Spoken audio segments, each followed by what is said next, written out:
Então, boa tarde a todos, todas e todes. Meu nome é Grunvald, sou professora do Departamento de Antropologia da UFRGS e estou, na atual gestão, coordenadora da Comissão de Imagem e Som da ANPOCS.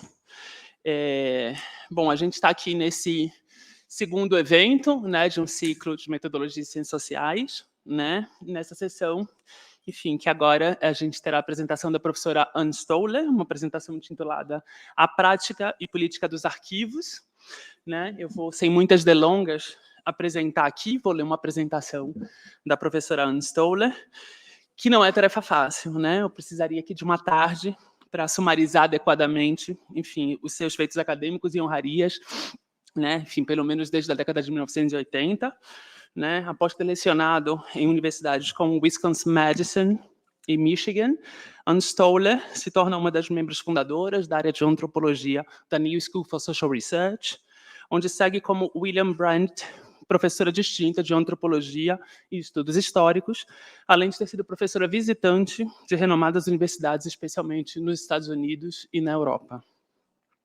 Professora Stoller se tornou já célebre na leitura crítica que fez da obra de Michel Foucault, no livro Race and the Education of Desire, Foucault's History of Sexuality in the Colonial Order of Things, publicado em 1995. Nessa obra já estão colocadas questões que marcaram reflexões futuras, como a atenção aos arquivos, a mirada crítica às relações coloniais, bem como a consideração da domesticidade e da educação social do desejo e da intimidade como lugares políticos da ordem colonial, racial e de gênero.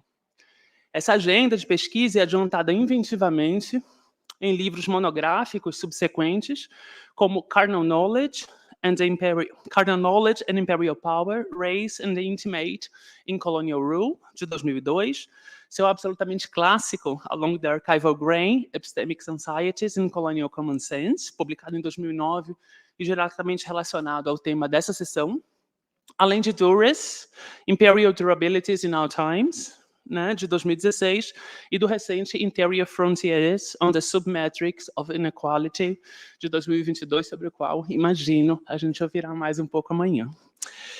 Sua influente produção também se desdobra em muitos artigos, publicados em importantes revistas acadêmicas internacionais e traduzidos em diversas línguas, bem como clássicos volumes editados ou coeditados, como Tensions of Empire, Colonial Cultures in a Bourgeois World, de 97, Haunted by Empire, de 2006, Imperial Formations, de 2007, Imperial Debris, de 2013, Political Concepts, de 2018, Thinking with Balibar, de 2020.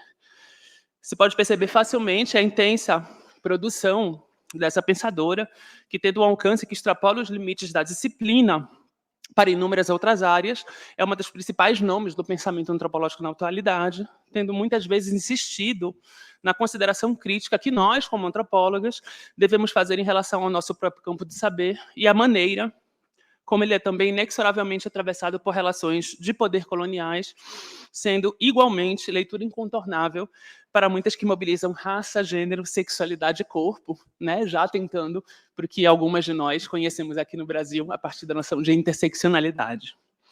Não quero me estender, enfim, mais nessa apresentação, pois o importante aqui é ouvir, né, e aprender com as reflexões... Intersectionality. Sexuality. No, it's intersectionality. Yes, that's what I said. That's what I said in Portuguese. I don't know if they translated properly, but there will be like some things that will be lost in translation, of course. So I beg your pardon for that. Em tempo, bom, para deixar evidente a dinâmica, né? Enfim, após a apresentação da professora Anne Stoller, eu farei alguns comentários, não diretamente relacionados, né, enfim, à apresentação, mas mais relacionados ao evento, né, que é esse evento de ciclo de metodologia com as ciências sociais, é um evento comissionado aí, né, enfim, organizado, comissionado é ótimo, organizado pela Comissão de Imagem e Som. Então, sem muitas delongas, eu passo a palavra à professora Anne Stoller, agradecendo imensamente, enfim, a disponibilidade de participar dessa sessão, dizendo que é uma honra para nós estarmos aqui e ouvi-la. É isso. Thank you, Vida.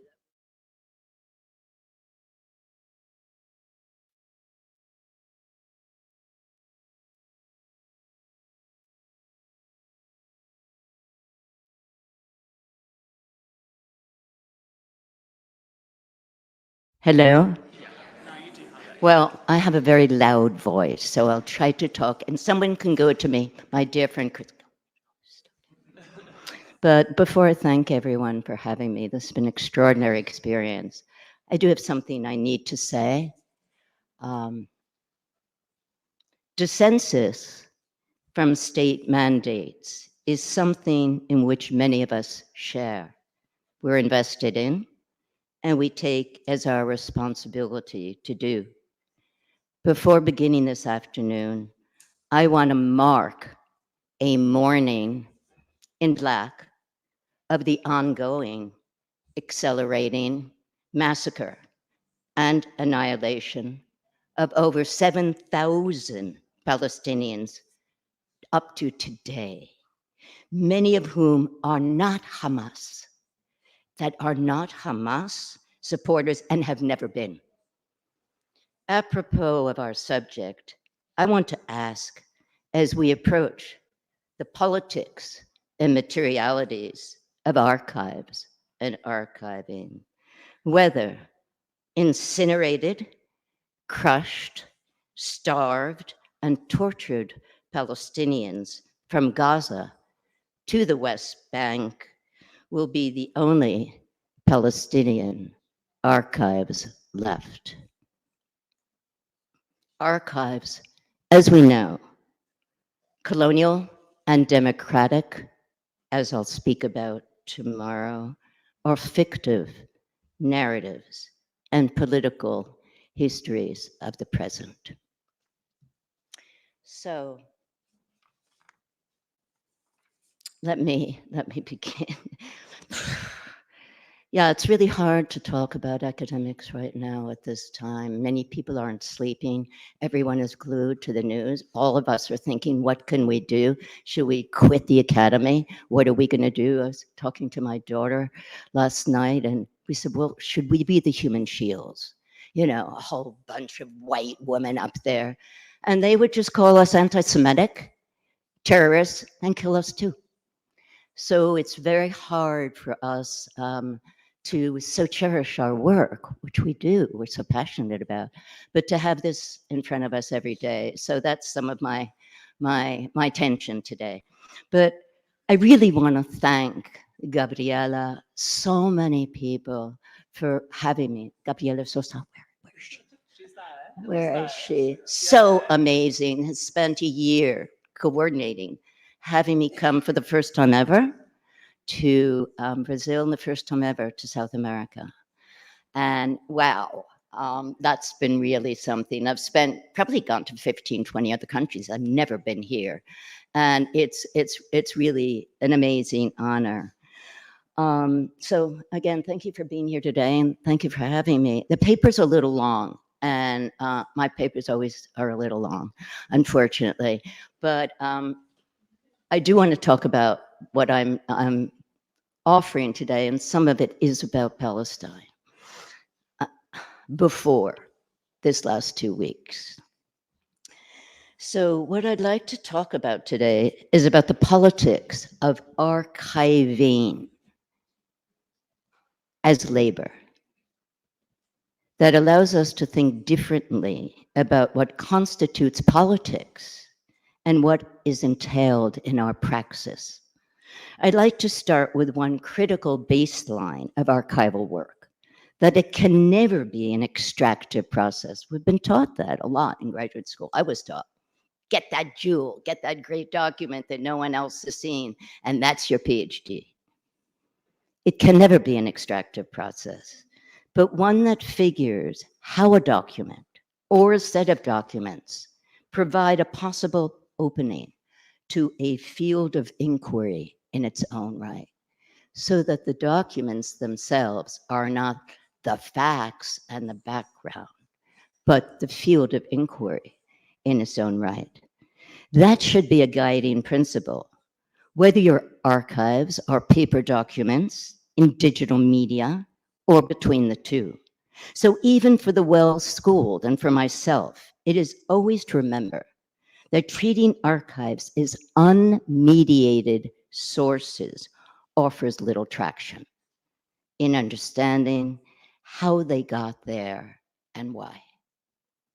what work they do, not what they are, but what they do politically, and how they relate to those around them, that is, to other documents, without just taking one out and pulling it out, but that what Deleuze and Guattari would call a constellation, right? A constellation.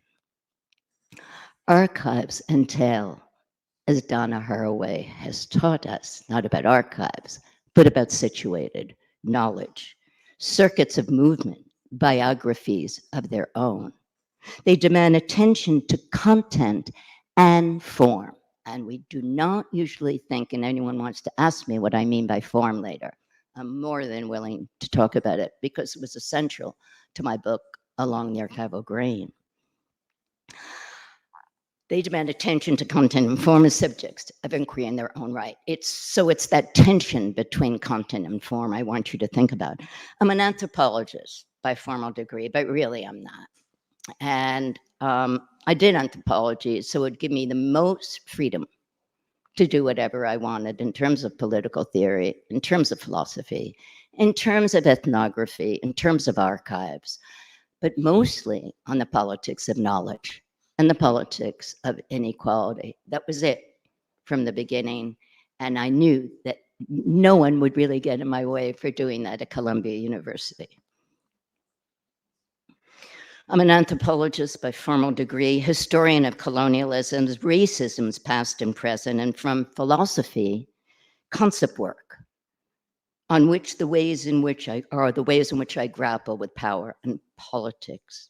I've worked most extensively on the archives, for those of you who know my work, of what were once the Dutch colony of Indonesia, on the management and disorder in the huge plantation belt of North Sumatra, where I did my first work as a doctoral student, where the opening of the region and the confiscation of land fed a multinational agro-industry. First of tobacco and rubber. This is important to what I end up doing in the archive later, which is why I'm giving you this preface, right? Tobacco and rubber from the late 19th century. It started through Indonesian independence through 1949. But it's palm oil production, which began before the invention of synthetic rubber, partly destroying the lucrative industry that supplied rubber for the production of US and much of the world, for all the big tire companies, Uniroyal, Goodyear. That's what, right from Sumatra, went to that production. Palm oil plantations followed alongside rubber, eventually exceeding rubber in acreage. Most anthropologists have lamented, at least they used to, like Lévi-Strauss, that they were too late. He was too late because he was looking for the primitive. I lament that I was too early. I was too early to see the explosion of palm oil cultivation on what are now called mega plantations beyond Sumatra, just after I left in 1979. With half of its massive fruits made of crude oil, it became, as I know, many of you know, one of the largest sources of biofuel. I think even Bolsonaro was really excited about it because he thought it would be great for biofuel. And deforestation, and toxic insecticides, as well as the major ingredient of the fattest common food producers. Think peanut butter on the world market. It now has over 1 million workers and subsidiary employees, managers, exporters to produce a crop that has been and is the source of what one could argue has been dispossession and theft. Companies and governments working together over 100 years. I've tracked the documents that in turn track the growth, violence, and labor control tactics in archives through the 1950s, ethnography through the 1970s, where I lived in North Sumatran villages on the plantation periphery, that is with those workers who had come and migrated there. And then through the 1980s, I began a deep turn into the archives for 50 years. I know that sounds kind of incredible. on a book that took over 10 years, probably more like 15 to research, started in 1985, and only published in 2009. And that's the book Along the Archival Grain.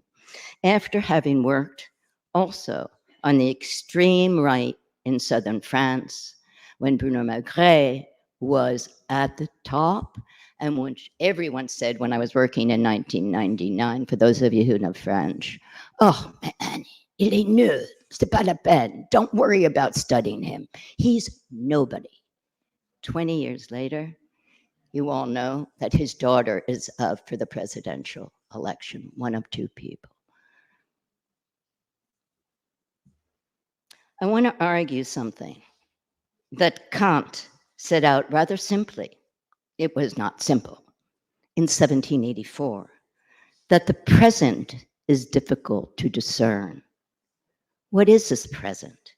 It was a bold, bold question in a philosophical field that honored the abstract, the timeless, and the universal, with ancient Greece as an ahistorical site of veneration. When Foucault seized on Kant's query 200 years later, turning to Kant and Foucault's uncharacteristically plain word and seemingly straightforward question, that it wasn't at all. What difference does today introduce with respect to yesterday? What a question, right? In so doing, he rendered the question dependent on a challenging requisite by defining the historical element more specifically and by adding, that is, Foucault, another inflection, almost on a different plane. The task was demanding.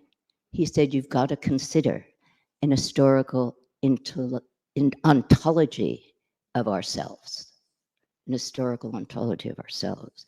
The emphasis, as Ian Hacking put it, devoted to Foucault's work, in his own book of the same name, Historical Ontology, he says, what is possible to be or do today, or posed somewhat differently, is what we thought was indispensable, not now. To me, that's the question in everything that we do, right? Is what we imagined, thought were the icons, the most important subjects. Do they remain so, and why do they not? The linchpin was unstated.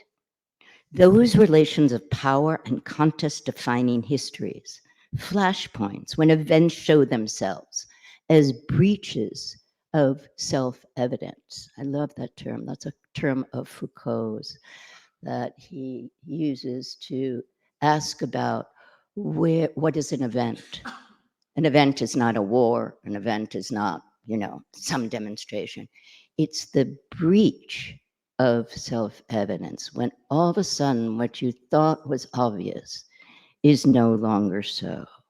Disruptions of what was once considered common sense. Common sense being something the extreme right loves to rely on, so you don't have to think. Personhoods and histories are refracted with particular intent, focused through those relations of power that bind us so inequitably and feverishly now. Those relations are key, inscribed at the center of archival quests, a tracing of the possibilities cut off, the new paths discarded or cut short for some and not others. Critical to the archival venture is that the they and the we doing the scanning cannot be named in advance. It must follow the question. Who is asking it and the kind of question asked? That's like one of the fundamental things of working in archives. The challenge seems to me to be one that might afford some purchase on those archival turns. The expression is the historic turn, the archival turn, the literary turn. Some far more than turns, as we know, but rather virtual overhauls, excisions, empowered dissensus, crashing the barricades of streamlined history and its narrative conventions. A history of the present may offer a compelling way to look at the various installments of how archives have been treated and who they have served, the war zones of conflict and contest, in what constitutes an archive and who and what it is for, and why what seems to be a broader humanity cares about them, as so many are redefining what they are. The question of a history of the present invites us to ask, who are the practitioners, the old and newly installed archons, that is, the archive's guardians? Who are the guardians now, right? Who remain in the shadows, often shorn of place. These are collective queries, I think, worth asking. We shouldn't expect histories of the archival present to be definitively this way and no other. There is no originary archival past. We can only take a vantage point from the present, sometimes of fringe histories, newly recast from elsewhere, new and vociferous battles over what to do with documents that purport to be secrets of the state. A lot of the stuff I worked on was always about this is so secret, this is very secret, this is confidential. Everybody knew about them. So what is the work being done by the state to call it a state secret, and where is it pointing and where is it not? Often they're not ones we can innocently ignore. Some are rather histories demoted, deemed unreliable and ignored. Some kept out of the archival vault, disparaged as history, as evidence, as knowledge at all. For those, some of us, and who is that us, we've looked away. Not everyone, but many have. An historical ontology could be about you or me, but here it's about our collective selves. At this political moment, about the conditions of possibility of these archives being where they are and the revisions and failures that make up what an archival field has invested in and does today. Relations of power disqualify some kinds of knowledges, folded in and out of sight, right? But at other moments, made opportune, belligerent, outside the bounds of archival ordinance and imperial control. So this notion of the disqualified knowledge and qualified knowledge is not subaltern here and official there. Disqualified is already internal to qualified and can erupt. And that is a notion of Foucault's disqualified and qualified knowledge. Water, sorry. I find myself riveted particularly on what is not said or written, what could not be said, what should not be said in these contexts. There are compelling sites. These are compelling sites, and it takes a lot of work to get to them because you have to figure out why what you thought should be or could be or needed to be said is absolutely not said. To learn how categories are cemented, secured by racial distinction, and what it took for those thriving on those measures of worth. So this formulation of what goes in is actually a measure of worth, not only of things, but of people themselves and who is saying it. Mine, granted, it's a warped perspective, but there are features of imperial formations hardly confined to the archives of the Dutch colonial state. Governance of those who governed as well as those governed, so you've got to look at both sides, was built on a distribution and attribution of sentiment with enormous import and affective weight.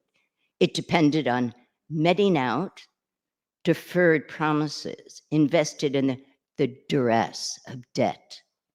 Within these hierarchies, humiliations were present in putting and assuring that people stayed in their place. Sometimes those denigrations were speechless, a heavy inquiry across a document. What? Quoi? just in another sort of bold font. When I saw those things, I would shudder. Who had the power to do that across an official document, right? These were scratched across an otherwise crisp, clean archived page. Here was a grammar of rule that kept officials in line, who might be critical of the imperial hierarchies in which they were lodged, but not adverse to the privileges that worked for them. And from those who were the recipients of this barrage of affective disdain was resentment, distilled contempt, and apt rage. As James Baldwin called anger, he called it the rage of the disesteemed. It's a word that Baldwin made up. Disesteemed is not an English word. It is a word that he made so poignant. The distribution of affect was a register of archive as governance. And that's how I'm treating archives, as technologies of rule in themselves that have a politics to them and certain dispositifs, as you would say in French, certain kinds of technologies that make them work in specific kinds of ways. To crush those fictive certitudes that held reason and dismissed sentiment, I sought to recast those zones of colonial power that depended on racial rule right from the beginning and legitimated the preemptive violence of a racial state. Everything in the archives was about security and what we have to do in the name of security and what the Israeli state is doing in the name of security. And as Foucault said it, il faut défendre la société. We have to defend society and we must kill those others who threaten it. We're watching it right now today. Colonial archives were often, and this is really important, this is something I sort of found and I went, wow. Colonial archives were often not written in the present tense, and this goes back to this issue of security, but coded in the conditional and the imagined subjunctive and speculative verbal tense. Archives of power, corporate, colonial, democratic, reveal their haunted imaginaries in this grammar, right? Often framed by an anticipatory fear. Just think of Israel and the US right now. A conjuring of underground challenges to authority that might happen if we don't do X. They will violently descend upon us. Persons of a certain hue, tone, comportment are squashed into these imaginaries that made and make sense of the fictions of race and the necessity of elaborate security apparati. Not unlike the post-9/11 creation of, I don't know how many of you know of the Department of Homeland Security that set up various forms of a person of malcontent, a person of discontent, a person of violent intent, in which there was a set of attributes assigned to these imaginary people. These mechanisms are not repetitions of the same. It's not that Jim Crow is the same as what's going on with racism today. These are not isomorphic, but what I call recursive histories of category making and fears. There's not repetition and it's not linear. Some parts of that past durably mark the present, others disappear in the fold, in that recursive fold. As things, some of what's past comes forward, some of it is lost in that process. Recursion rather than repetition makes room for new exposures. That's part of why we're looking at them as histories of the present, right? Made more visible than they were before. But recursion is also a deft analytic, for me at least, to consider connectivities and partial recuperations of what was there before, instead of just everything's the same, everything, this is what we were under slavery, this is what we were under. No, because it's not. We live in a different world, but there's so much from that time that is pulled forward. These are recuperations of what archives are and do. Archive as concept, archive as a thing, archives as refusal and as political praxis. The very term itself, sometimes renewed, sometimes held steady, sometimes what I call this paper elsewhere, bending light onto different archival planes. And that's how I think of as sort of bend of where the light is and where the shadow is in the archival work. The next section, see, I've only made it to page 6, and the papers are a lot longer, so you can stop me whenever. It's fine. I will not be offended. Archivage today, so it's what the French call archiving, archivage. Finally came up with a term for it, right? So what are the form and contents of archival pursuits today? I like the question, but remain really tentative about the answer. I'm not one who works in the definitive, okay? Positivist definitive.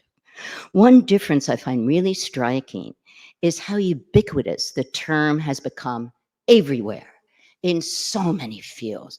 Everybody's archiving, everybody's making an archive. And there's a kind of, you want to ask why? What is calling something an archive do? It's a term that's become both capacious in its capacity to name collections, installations, gatherings, compilations of video performance, or testimonials, but as much so to name political stands and possibilities. So to claim something that wasn't allowed to be part of the archive of power is to say this material we're working with now is as important, and it's an archive of its own. So there's a kind of play there that I find really important. Assemblages range over scales of curatorial labor, explicitly outside the policed corridors of expertise. That's what's been happening in Palestine, what I call the archival surge there. Outside these corridors of who's allowed to say what, right, in the archive, and who's worth quoting at all. The corridors of expertise, paper and voice replacing a restrictive defining of evidence. So we all know what counts as evidence. You know, Gayatri, can the subaltern speak? How can they speak? Where can they speak? Not can they speak, but where and where they're allowed. As the primary site of state imaginaries, archives have slid off center stage. Credibilities are only loosely secured by the printed page. So for a long time, we just took archives. It's got to be printed and it's got to be paper, right? The notion that archival labor is the privy of historians, a ritual initiation rite. I don't know how many historians are here of going to the archives, right, is still warranted by some. Elsewhere, it's deemed quaint. No matter how problematic, no matter how much is lost of the tactile, has made the going a different matter. I mean, you all working in digital archives, it's a whole other thing. Ubiquity may ride on the favor of etymology. The archive in Greek combines two principles, as many of you probably know, commencement and the seat of command. Claiming to be an archive confers authority, purchase, intended coherence. Calling a collection an archive is an announcement of worth. More importantly, maybe the frequency with which it sets out a political claim. This is what matters: to collect, to make visible, to conserve, to curate. Ordre Lord, which I saw you had translated into Portuguese, one of the few between Angela Davis, Ordre Lord. Her query begs to be posed, for us literal and figurative at the same time. And she asks, as we know, whether the master's tools can dismantle the master's house. Her answer is what? An assertive no. Others are imagining a different take. The tools are not proprietary. The house of no interest, dismantling the very beams, the infrastructure supporting the house, or a radical refusal, the archival space elsewhere and otherwise.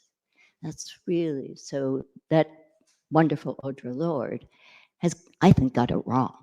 I think there's a more radical move to make. Archives that exceed place. That's what's happening right now. Collections made into archives of objects, films, video, multimedia installations are hardly new, but amplified attention to what Michel Desserteau, called remainders. I think of objects, corroded, worn, clothing, window curtains, stained, kitchen chairs pierced by bullets, embossed with the brutality of extended moments, as I saw in Ramallah, a room left with only 3 standing walls of a son, and the mother decides to leave it as 3 standing walls because the Israeli military went through one of the walls. There's imperial debris, scattered papers, visual and material collections joined to register the weight and durability of damage. So what I'm talking here is about materiality, about objects being as important. There's an insistence that these archival modalities should take up public and political space. That's what's going on right now. Indictments that can be seen and shared with an urgency to do so. Benjamin called out what he named it a language of things, stones, pans, cardboard boxes.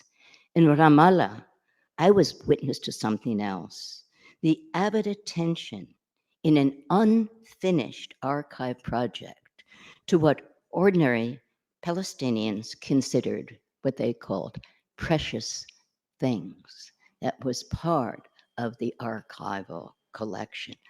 A copper coffee maker, a worn backgammon board, an emptied bottle of vintage wine, and I think the most poignant of all, a pair of young girls' party shoes. Youth is unfulfilled joy or sorrow still in its original box, untouched. These were not imagined as candidates for digital trace. You can't do it digitally because you can't touch it. You can't feel it.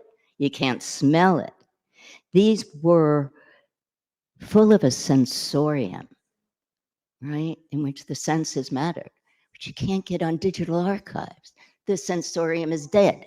It's not there. You can't even feel the thickness of the paper.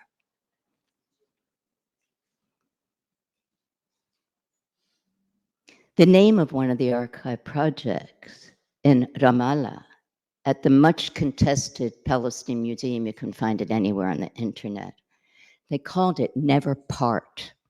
A never part from people, things that mattered, and most never part from Palestine. New and well-worn uses of archives and archiving refer to radically different things. Use is a vague, unstable referent. To wield, to deploy, to ply, that can give material or immaterial presence to a political strategy, a claim. In our time of reckoning, if not reparation or repair, use may be directed at reassigning a well-known compilation of facts into a broader archival compendium.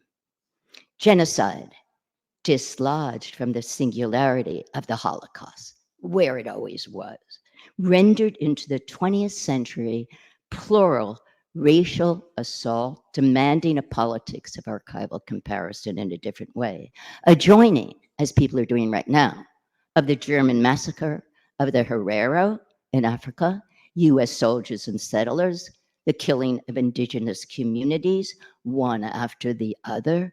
Heroic, celebrated Australians have done the same to indigenous communities, to whom white Australians today call and compile sorry books. People are nodding. They know about the sorry books in a patriotic tribute to Australia's national shame. This year, the battle over German history and politics claimed front page news everywhere. New York Times, the major newspapers, Germany, everywhere, to Germany's imperial genocides, to Jewish dispossession of Palestinians, challenging a sacrosanct fiction that the Holocaust was and remains the test of humanity, inhumanity. Those arguing that the destruction of Palestinians' lives, dispossession of land, and impoverishment, now in German law, deemed what? Anti-Semitic. If you even say it, you're anti-Semitic, whether you're a Jew or not. Conferences and performances in Germany right now, and people canceled, jobs lost. I was supposed to be part of a really kind of important conference with Sandra Gilman, one of the people who's written more about German racism, and it was canceled because we were both considered anti-Semitic and we're both Jews. That's fair. The extraordinary archival work of Isabel Hall that yielded her 500-page combing of what she's called absolute destruction. That's the name of what her book is. Slaughter by German soldiers of Herero women, children, men should dispel the myth. Hers is a major reworking of what archival labor entails. The demolition of a horrific politics and imaginary. The controversies with evidence that is more than a racial state that remains intact. The comparisons have to call on archive and oral accounts far and wide. The politics of archival use and what those archives are for have been requisitioned to document something that Rob Nixon, I don't know how many of you know, but now everybody's using his term, his named slow violence. Slow violence. Be that nuclear contaminants, as I would argue, in the blood of generations of poor farmers in one of the most impoverished areas of the US, surrounding the nuclear Manhattan Project at Los Alamos, nuclear waste buried in the pockets of the Marshall Islands, no longer habitable, and deprivations on a genocidal scale. Some might argue that these living toxic materials are of World War I. And then there are archives of Agent Orange, alive now and deadly, right? Still disfiguring children's bodies a half a century later in Vietnam. A politics of archival comparison demands a broadening frame, and that's what people are doing right now. You just can't stay in your one little place, right? The archival categories, the scales of comparison are dependent on new search engines, digital access, disruptions, and what constitutes archival labor that has not stayed the same. Much of this work is being done outside the fortresses of state secrets, outside those walls, and much doesn't come from government archives at all. So that's one huge change. I don't mean just biography and diaries, but really outside archival walls. So, you know, you have archives on water management or sewage, but you don't have those people who are experiencing it, part of that archive at all. Those parts of the history are excised.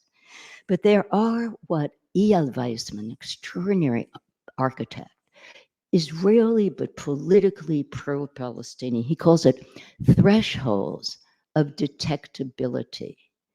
Thresholds of detectability, which is just at a different scale than some of us think. How do we find those violences, the unexpected speeds with which pipes corrode, of soil leached of nutrients, evidence that Hannah Holman gathered of the disaster ecology that created dust bowls in the 1930s. Well, when we use the term dust bowl, It's almost always of exactly the same place in the US, right? It's just the Midwest.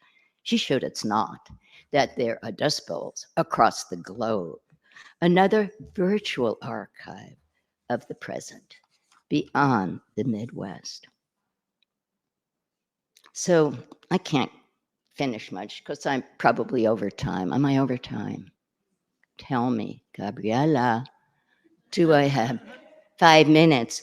So one of the things I'll just go quickly and say is that instead of archive, people are talking about archiving, which puts it in a whole other sense of agency and of what people are doing. And I'm not going to be able to get there, but the political grammar matters a lot. Note the shift of the term from a common noun to the gerund form. A gerund often described as a verbal noun. In the middle ground between verb and noun, archiving, with characteristics of both. It's active, neither still nor stable, right? It's in process, explicitly a practice. And that's what's going on. It's a practice and a praxis of a particular kind. Scope and scale do matter a lot. Some of the most significant archiving projects I witnessed in Palestine and by Palestinians were in a minor mode.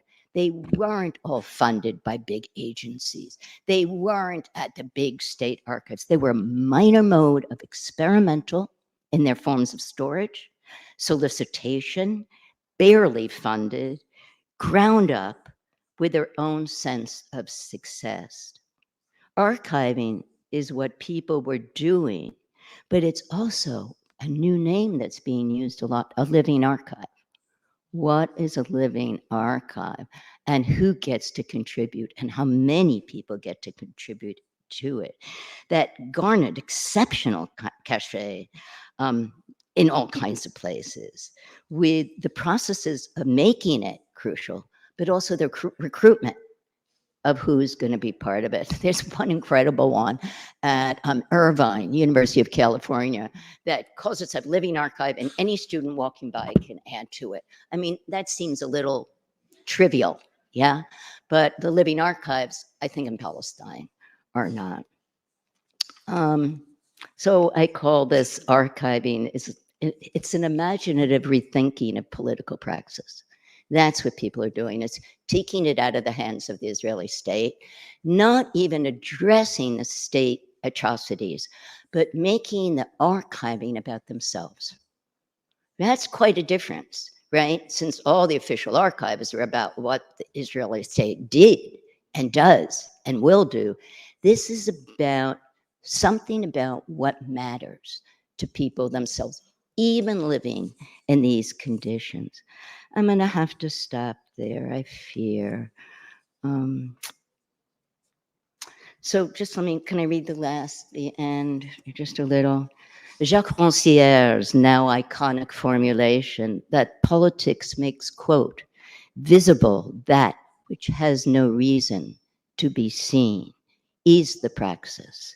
Some of the modest collections began, and these were efforts to restore. I won't go into Fadi Asli, who's done the most amazing. He made cabinets for people to put their secret archives and then open ones in which people from all over the world have come to look at online or in person. I can't go there. I'm just going to conclude. I think of archiving today as an embrace of what I call, well, Etienne Balibar and I, we contest who called it that, me or he. I say he did it, he says I did it. An embrace of what I call politicality. Not the political, but politicality, not the firmness that everything is already political, but rather with a potential to be animated, a preserved possibility, activated as basic to what archiving is doing today. Politicality comes with engagement, maybe awaiting a form of address. How to do it? Emergent, as Raymond Williams would say. It's an emergent form rather than a priori already given. Archiving practices may serve as prescripts for the present or proscriptions for the future. They might incite anticipatory occasions to locate the evidentiary fragments of paper, things, sensibilities that their new guardians hold. Could we come up with a better naming of these imaginaries that reach beyond the archive of command that archives establish? One might think of awaiting a present that may do justice to them, awaiting a present that may do justice to them. As noun, term, and quasi-concept, emphasis on the possibility for a figure, an inscription, an object, a scene to animate a critical perception. But it also comes with a demand. This is something that Richard Bernstein said, who died just 2 years ago at 90, that every concept, every political praxis puts a demand on you. There's always that demand. You can't just get away. It comes with a demand. A disregard becomes more conspicuous, disallowing a look away. These are invitations, demands where the life of the document is a reserve weapon. The life of the document, a reserve weapon, activation can counteract the weathering of being left in a decrepit state or well stored. Archiving practice activates papers, alliances, arrested friendships, and the sensory pain and pleasure elicited by a shift in points of application that may be life substance in the face of occupation. What seems emergent, I think, is a different archival ecology, that it is a different kind of relationship to the environment, what counts as the environment, and to the world. Excess, ephemera, new lineaments of dissensus, impatient and insistent to become the archons themselves, the guardians, and to take over control. One impulse to carry through on the ordinary and the violence of it, to recast relations of value and care under sundry forms of occupation.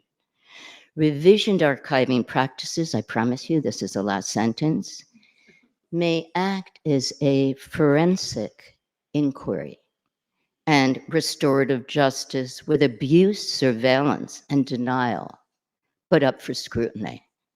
Masters of war don't get the last word. The archiving imperative is clearly outside their control by those marking out futures that refuse to be foreclosed. Thank you for your patience.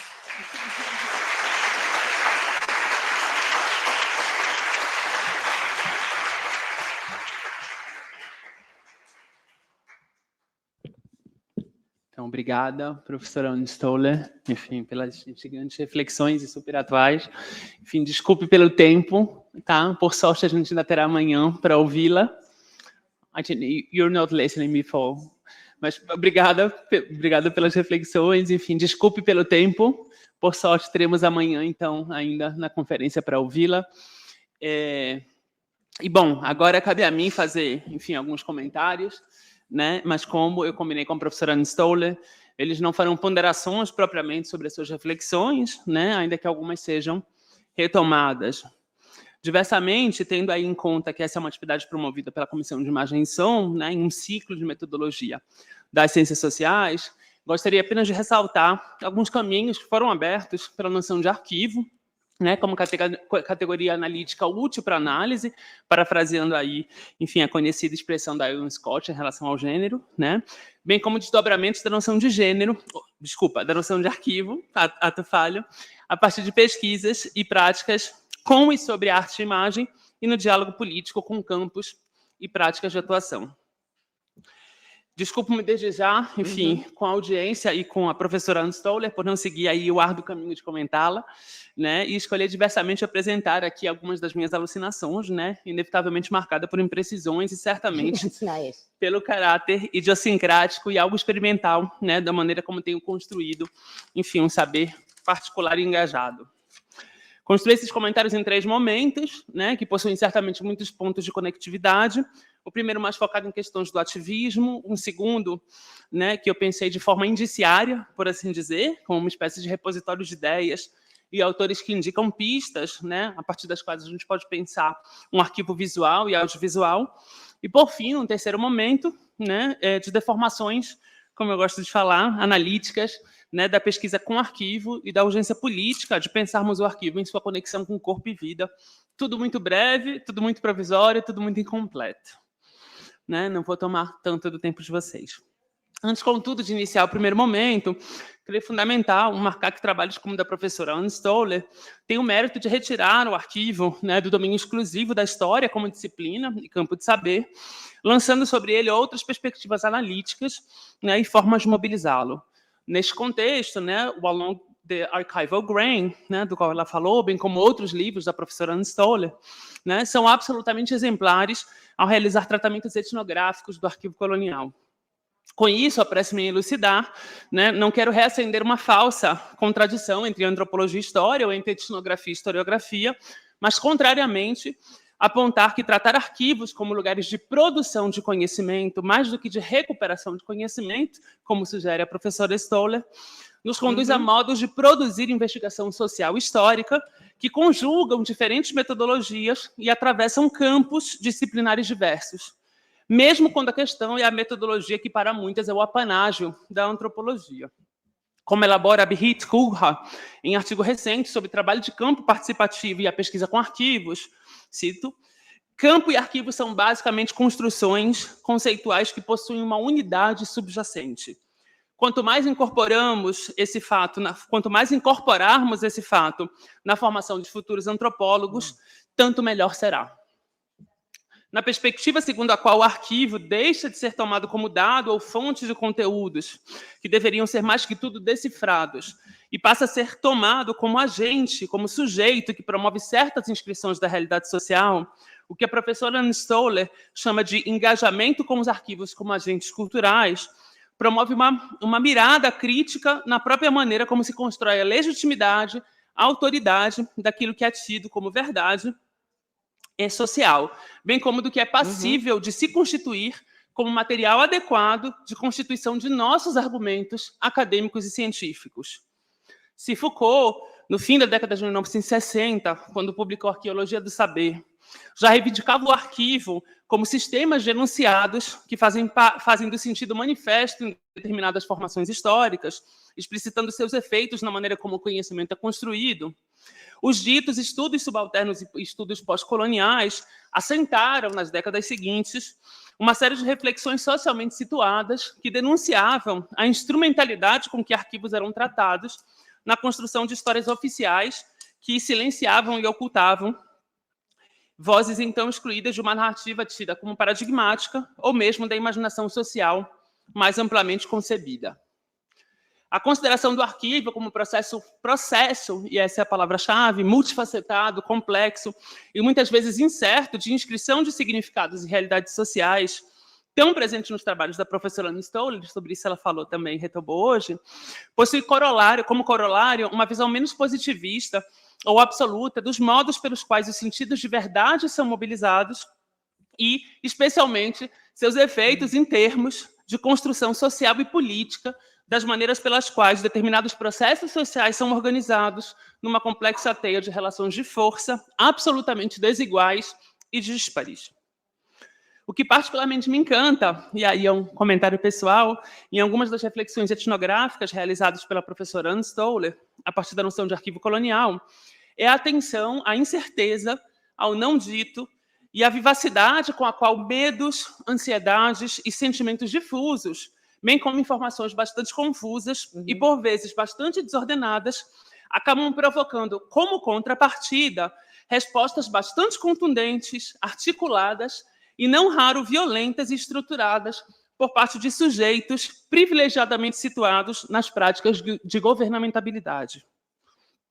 É nesse espaço, por vezes incerto, que muitas narrativas e práticas de terror se constroem a partir de fantasmas vertidos em carne e osso pela imaginação colonial, como, aliás, também mostrou Michael Tolsig, em seu Xamanismo, Colonialismo e o Homem Selvagem, a falar sobre a imagem colonial do indígena tido como alca, produzido num espaço de especulação onde a dúvida se entrelaça à fantasia, na constituição de sujeitos morais, que são também categorias disciplinares de acusação e centros de gravidade que coadunam medos sociais particulares.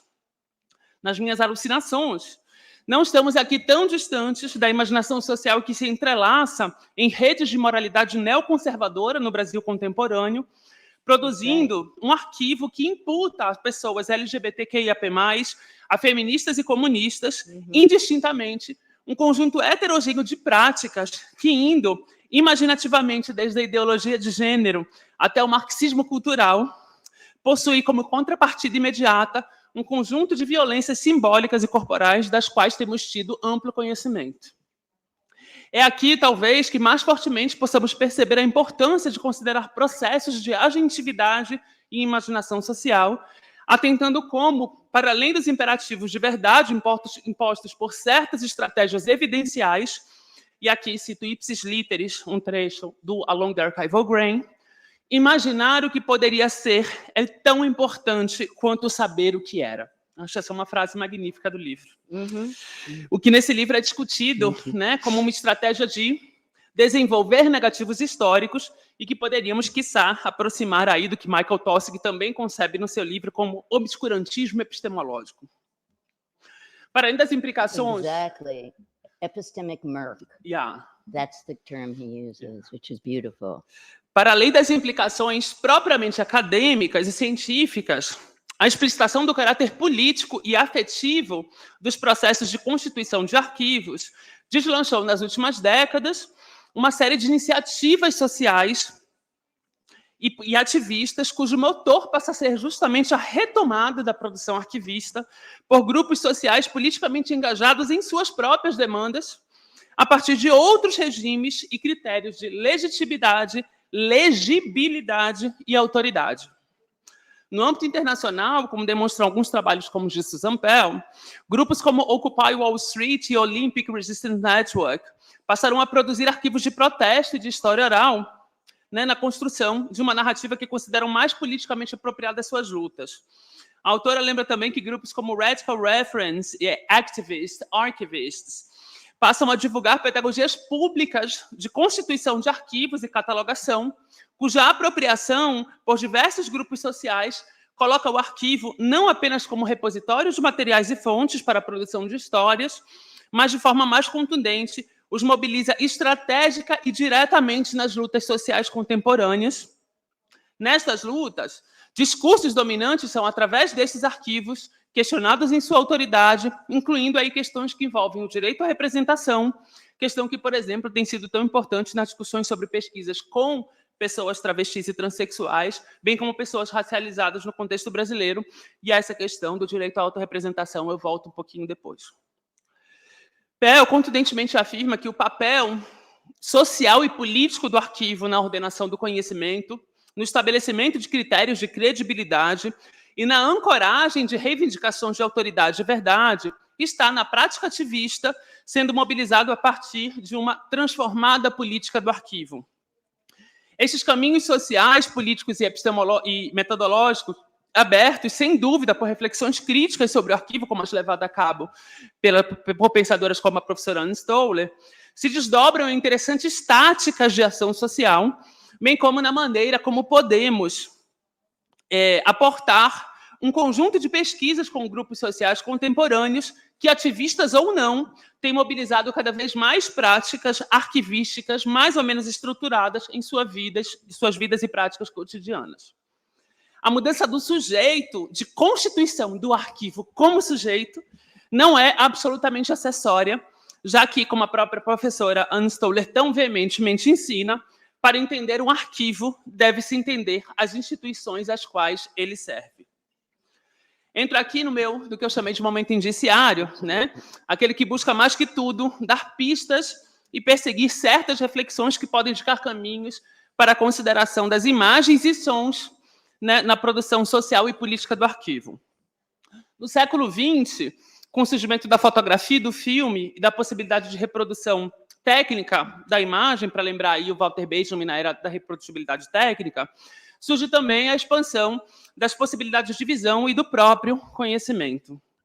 Digo isso, pois são diversos os autores que marcaram o ocularcentrismo imperativo nas práticas de conhecimento ocidental, segundo o qual, para lembrar as reflexões de Marilyn Strathern, em Partial Connections, conhecer mais é ver mais. Hannah Arendt, no incompleto The Life of Mind, avalia, desde o início, em filosofia formal, pensar tem sido também tomado como ver.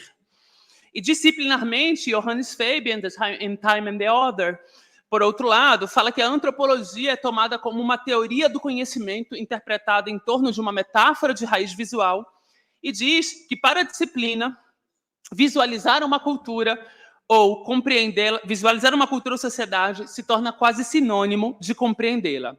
Nesse enquadramento, portanto, o arquivo antropológico é essencialmente um arquivo visual, mesmo quando não utiliza explicitamente aquilo que o Willem Flusser chama de imagens técnicas. Uhum.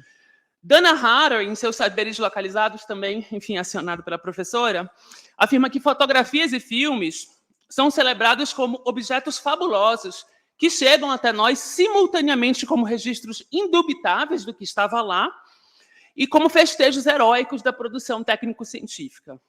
Silvia Caiobi Novaes, uma das pioneiras da antropologia visual no Brasil, lembra no texto Brasil em Imagens que a ascensão da fotografia coincide com a da economia de mercado e da bolsa de valores, pois ambos, a fotografia e os bancos, baseavam-se num regime de confiança. Nesse momento, portanto, era forte a crença de que as imagens são a exatidão, a verdade, a própria realidade, e que a fotografia poderia suplantar o desenho e a gravura em suas funções documentais na Constituição... Oh, sorry. I do speak loud. É porque acho que também tem um problema, peço desculpas para vocês, eu não mandei nada antes e tem um problema aí de, obviamente, acompanhar a tradução, Enfim, eu falo muito rápido mesmo, peço desculpas. Não, we all do. Yeah. Então, nesse momento, portanto, tentarei falar um pouco mais devagar, era forte a crença de que as imagens são a exatidão, a verdade, a própria realidade, e que a fotografia poderia suplantar o desenho e a gravura em suas funções documentais na constituição de arquivos, cuja autoridade recaía também sobre esse efeito de verdade e espelhamento da realidade. Rapidamente, os possíveis usos da fotografia foram avaliados... Desculpem. Foram avaliados e enfatizados pelas civilizações ocidentais, indicando sua profunda aplicabilidade ao capitalismo industrial.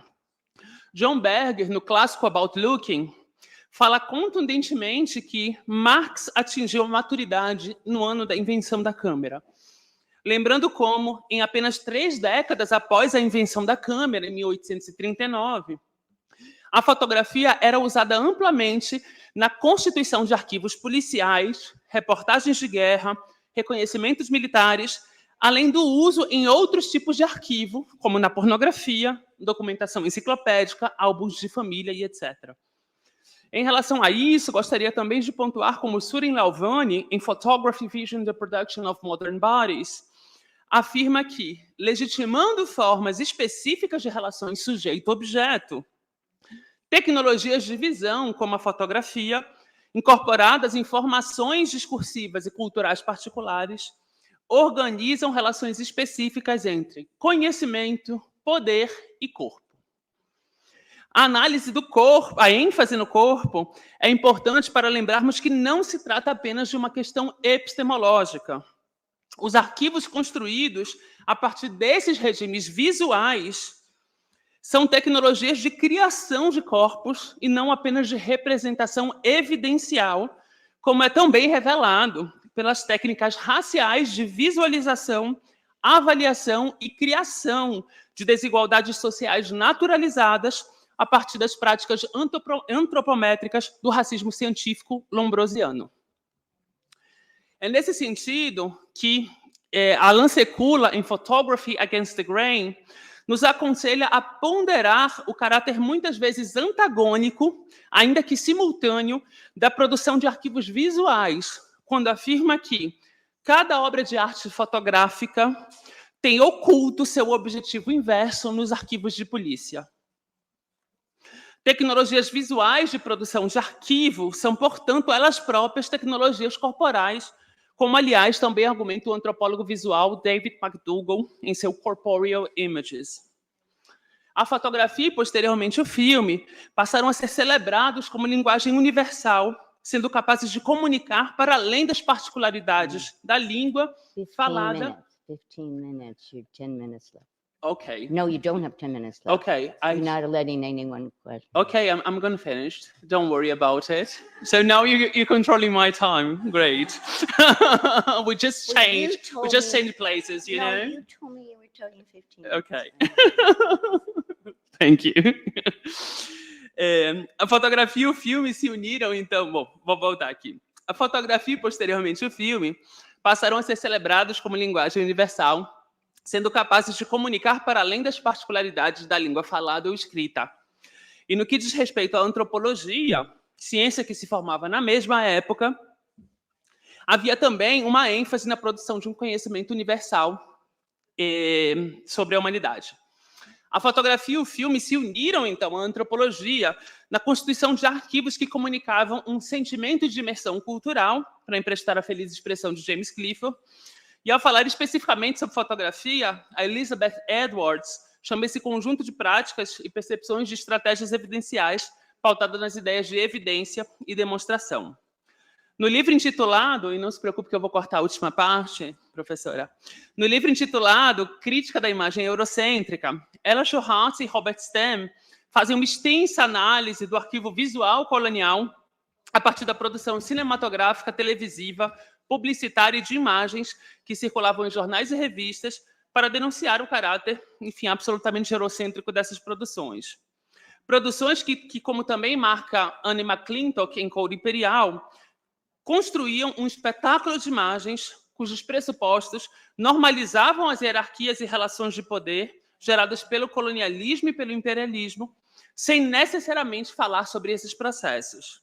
Essa autora afirma que, saudada por ter superado os confusos enigmas da linguagem e por ser capaz de comunicar numa escala global através da faculdade universal da visão, a fotografia deslocou a autoridade do conhecimento universal da linguagem impressa para o espetáculo. Concluindo, a fotografia se tornou servidora do progresso imperial. Silvia Caiobi Novaes, no texto já citado, também sintetiza muitas dessas discussões ao afirmar que a capacidade do Ocidente de organizar o mundo, produzindo arquivos, eu diria, que irá se traduzir na expansão colonial. A fotografia, o fonógrafo, o cinema e a ciência assumem seus lugares como instrumentos e disciplinas privilegiados para a observação da experiência humana. Se isso já era verdade no contexto explicitado pelas autoras, a seriedade da atenção analítica em relação aos arquivos visuais como sujeitos de inscrição e articulação da realidade social alcança ainda outros patamares neste início do século, algo que, contudo, por limitações inerentes ao nosso tempo, eu não falarei, eu encerro um pouco por aqui, tá? Teria uma terceira parte que eu não vou falar, mas eu encerro um pouco por aqui para poder dar tempo, enfim, de vocês, da gente fazer pelo menos uma rodada, né, professora? Já são 18h24, para a gente fazer pelo menos uma rodada aí de perguntas, e aí depois a gente devolve a palavra para a professora Anne Stoller, pode ser? Thank you so much for the really, really interesting comments. I apologize for interrupting you, but I was told this is an hour and a half meeting and we only have 8 minutes left. Yeah, kind of. We can have 50 minutes more, so okay. Don't worry about it. Okay. Don't you think it's better like to open to the public, like to ask some questions and then come back to you? What I was okay, perfect. I would love to open to the public, to all of you. Just to say one thing that's so nice about what your focus on the visual is, that's what the Palestinian archives are doing, is that they're using a lot of family photos that are not about suffering, that are not about wounds and war wounds. It's about actually the joy of family, the joy of community. And I think that's so interesting that it dovetails with what you said. One other thing I just want to say is that what we're talking about is not history here and anthropology here. We're not even talking about the history of anthropology. It's not even close to what we're talking about. We're talking about ethnography in and of the archive itself, right? Actually, a very different, that it is possible to do ethnography of the archive. So I'd love to have any questions, but also want to say that I have an email. I really do have an email. And I know there are people who are less comfortable asking questions in a big group. And there are many people, including Gabriela, who can give you my email if they're students or faculty or anyone who want to contact me. Então, alguém tem alguma pergunta para fazer? A gente pode fazer uma pequena rodadinha de perguntas. Não se acanhem.